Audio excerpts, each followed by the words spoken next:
এই রাস্তা তো ফাঁকা, এটা কি মানা যায়? এখন যদি রাস্তাঘাটে এর গর্ত টর্ত না থাকলো, একটা টান দিয়ে আমি চলে যেতাম এখন আমার গন্তব্যে। এখান থেকে নীলক্ষেত কিন্তু বেশি দূর না, এই চোখের পলকে চলে যাওয়া যায়। কিন্তু এই রাস্তাগুলার এই ভাঙাচোরা এবং রিক্সাগুলা হুটহাট চলে আসার কারণে আর কি একটু রিস্ক থাকে যায়।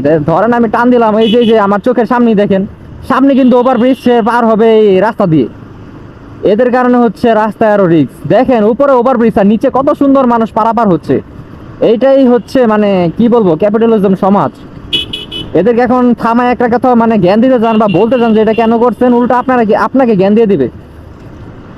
এই চলতেছে সমাজের অবস্থা। নিজে থেকে যদি কেউ সচেতন না হয় বা শুধরাতে না চায়, কারো ক্ষমতা নাই তাকে শুধরানোর। একটা জাতিকে মানে সভ্য করার জন্য প্রত্যেকের কন্ট্রিবিউট দরকার আছে। যদি কন্ট্রিবিউট না থাকে, যার যা ইচ্ছে তাই করেন, কোনো আইন কানুন না মানেন, নিয়ম টিয়ম না মানেন, তাহলে কিভাবে হবে বলেন?